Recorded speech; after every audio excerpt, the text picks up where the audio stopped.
और जगत गुरु रामभद्राचार्य के बयान पर एक बार फिर सियासी संग्राम छिड़ा है। उन्होंने SC/ST एक्ट और आरक्षण पर एक बार फिर विवादित बयान दिया है।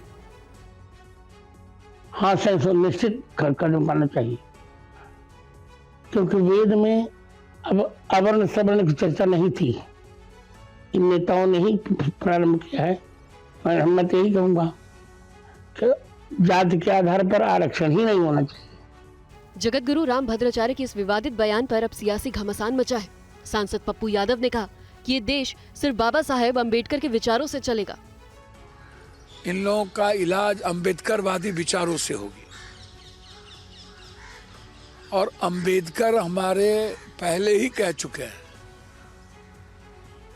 कि हम वसुधैव कुटुंब और हम सनातन वाले लोग हैं, हम धार्मिक वाले लोग नहीं हैं। वहीं बिहार के मंत्री लखींद्र कुमार रोशन ने जगत गुरु रामभद्राचार्य के बयान का समर्थन किया है। उन्होंने कहा है कि लंबे समय से जाति व्यवस्था और वर्ण के आधार पर समाज के विभाजन ने इस देश को कमजोर किया है। मैं रामभद्राचार्य जी की इस बातों का समर्थन करता हूँ। इधर ग्रेटर नोएडा के आम्रपाली गोल्फ होम सोसाइटी की लिफ्ट चौथी मंजिल पर अटक गई। इसमें एक 12 साल का बच्चा फंस गया। बच्चे ने डोर खोलने के लिए इमरजेंसी बटन दबाया, लेकिन डोर नहीं खुला। वहीं जोर जोर से चीखने लगा, हाथ पैर पटकने लगा। कई बार बेल बजाया, लेकिन मदद के लिए कोई नहीं आया।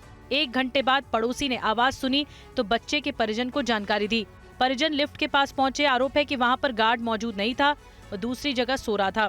परिजन ने मेंटेनेंस ऑफिस में जाकर घटना की जानकारी दी, जिसके बाद कर्मचारी दौड़कर लिफ्ट के पास पहुंचे। उसने लिफ्ट खोली, तब जाकर बच्चा बाहर आ गया। घटना के बाद बच्चे का कहना है कि जैसे ही लिफ्ट में घुसा, दरवाजा बंद हो गया। लिफ्ट जैसे ही चौथे मंजिल पर पहुंची, तेज आवाज आई और लिफ्ट अटक गई। बेटे ने डोर खोलने के लिए बटन दबाया, लेकिन दरवाजा नहीं खुला। काफी देर तक शोर मचाता रहा, लेकिन कोई सुरक्षा कर्मी नहीं पहुंचा। कितनी देर फंसे थे? आधा 1 घंटा। और आपने हेल्प कैसे लिया लोगों से? मैंने बेल बजाया था। तो कितनी देर बाद उन्होंने सुना? 20 and 25 मिनट्स। 25 मिनट्स के बाद। ग्वालियर में ज्वेलरी शॉप में ताबड़तोड़ गोलियां बरसाई गई। इस घटना के विरोध में सर्राफा कारोबारियों ने बाजार बंद कर दिया है। देखिए पूरी रिपोर्ट। एक के बाद एक 25 गोलियां दागी। नकाबपोश हमलावरों ने फायरिंग की। पूरा इलाका गोलियों की आवाज से थर्रा उठा। हमलावर 10 मिनट तक गोलियां बरसाते रहे। ये वारदात मध्य प्रदेश के ग्वालियर में हुई। सदर बाजार में नकाबपोश बाइक सवार बदमाशों ने सराफा कारोबारी महावीर जैन की दुकान को टारगेट कर ताबड़तोड़ फायरिंग की। 4 से 5 बदमाश 2 बाइक पर आए और 10 मिनट में 25 राउंड फायर किए। पुलिस की तफ्तीश में 15 से ज्यादा गोलियां चलने की पुष्टि हुई हैं। 4 गोलियां दुकान में और 3 से 4 गोलियां आसपास की दुकानों में लगी। तो आगरा के कैटरर गुड्डू जैन को भी गोली लगी है। तस्वीरों में देख सकते हैं कि हमलावर बाजार में आते ही पिस्टल और कट्टे लहराते हुए पहले बाहर से फायरिंग करते रहे। इसके बाद एक बदमाश ज्वेलरी शॉप के अंदर घुसा और 2-3 गोलियां चलाई। इस बीच महावीर जैन के बेटे आकाश ने काउंटर के नीचे छिपकर अपनी जान बचाई। बदमाश पास की दुकान में भी घुसे और गोलियां चलाई। इसके बाद बाहर आते ही ताबड़तोड़ फायरिंग करते हुए बारादरी चौराहे की तरफ भाग गए।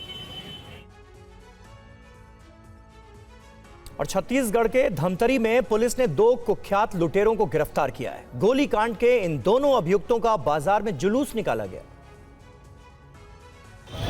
छत्तीसगढ़ के धमतरी में पुलिस ने सरेआम अपराधियों का जुलूस निकाला। इस दौरान दोनों अभियुक्त अपराध करना पाप है, कानून हमारा बाप है जैसे नारे लगाते नजर आए। ये गिरफ्तारी बर्डिया ज्वेलर्स पर हुई गोलीबारी के मामले में हुई। दोनों अभियुक्त मध्य प्रदेश के भिंड के रहने वाले हैं। पुलिस ने एक को गोवा और दूसरे को छत्तीसगढ़ के रायगढ़ से गिरफ्तार किया है। गिरफ्तारी के बाद पुलिस दोनों को धमतरी लेकर आई और फिर शहर में जुलूस निकाला गया। ये जुलूस कोतवाली से शुरू होकर कचहरी चौक, सदर बाजार, मठ मंदिर चौक, गोल बाजार होते हुए मकई चौक तक गया। आरोप है कि इन दोनों अभियुक्तों ने 13 मई 2025 को बर्डिया ज्वेलर्स को डरा धमकाकर दुकान में लूटपाट करने की कोशिश की थी। दोनों लुटेरों ने दुकान का शटर भीतर से बंद करने के बाद दुकान मालिक भंवरलाल बर्डिया को पिस्टल दिखाकर डराया था। इसी बीच शोर सुनकर भंवरलाल की बेटी दुकान में पहुंची तो अभियुक्तों ने उस पर पिस्टल से फायर कर दिया, जिससे वो घायल हो गई थी। वारदात को अंजाम देने के बाद दोनों लुटेरे शटर खोलकर फरार हो गए थे। अब पुलिस ने इन दोनों लुटेरों पर शिकंजा कस दिया है। दिल्ली के प्रेम नगर में सड़क पर खेल रहे बच्चे को पिटबुल ने घायल कर दिया। पुलिस ने केस दर्ज कर पिटबुल के मालिक को गिरफ्तार कर लिया है।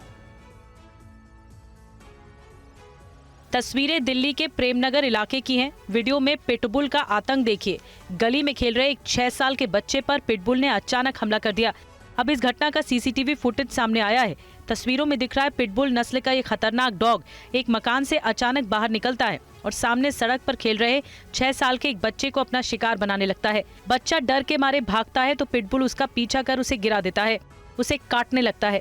इस दौरान बच्चा छटपटाता रहता है और बचने की कोशिश करता है। वीडियो में दिख रहा है कुछ लोग पिटबुल डॉग को काबू में करने की कोशिश कर रहे हैं, लेकिन पिटबुल बच्चे को छोड़ने का नाम ही नहीं ले रहा।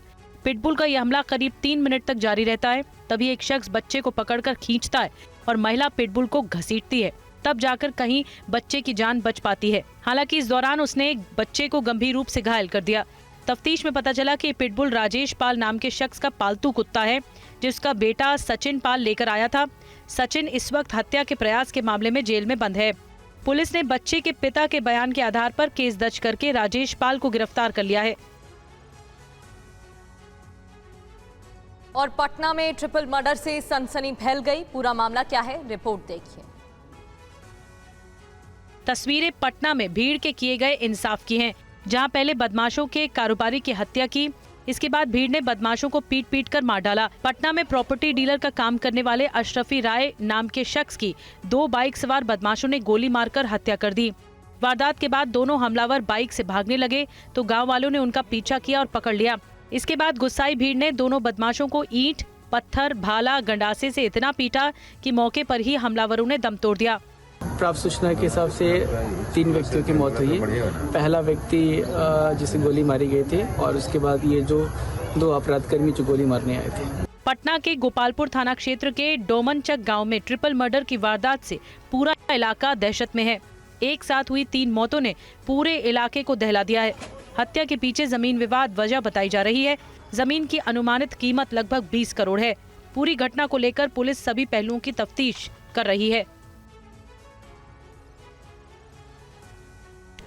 सोमवार रात हैदराबाद के पुराने शहर में शालीबंडा इलाके के एक बड़े इलेक्ट्रॉनिक शोरूम में भीषण आग लग गई। तस्वीरों से अंदाजा लगाया जा सकता है कि आग कितनी भीषण थी। आग लगने के बाद पूरे इलाके में अफरा तफरी मच गई। फायर ब्रिगेड की टीम को आग पर काबू पाने के लिए कड़ी मशक्कत करनी पड़ी। बताया जा रहा है कि इस घटना में एक व्यक्ति की मौत हो गई, 4 लोग गंभीर रूप से घायल हुए। आग लगने के दौरान सड़क पार कर रहे करीब 10 लोग आंशिक रूप से घायल हुए। घायलों को अस्पताल में भर्ती कराया गया। आसपास के लोगों ने बताया कि उन्हें जोरदार धमाके सुनाई दिए। शायद शोरूम के अंदर गैस सिलेंडर से हुए थे, इससे आग और बढ़ गई। पुलिस के अनुसार शोरूम के अंदर आग लगने से आग की लपटें तेजी से फैलती हुई बाहर खड़ी एक कार में भी लग गई और कार के सिलेंडर में जोरदार धमाका हुआ। इससे इलाके में दहशत फैल गई, क्योंकि आग आसपास की दुकानों को भी अपनी चपेट में ले चुकी थी। इससे दुकानदारों को आसपास की जगह को खाली करना पड़ा। भीषण अग्निकांड में काफी नुकसान का अनुमान है। घटना से 4 मीनार जाने वाले रास्ते पर पूरा ट्रैफिक जाम लग गया। इससे लंबी दूरी तक गाड़ियां फंस गईं। आग लगने का सही कारण अब तक पता नहीं चल पाया है।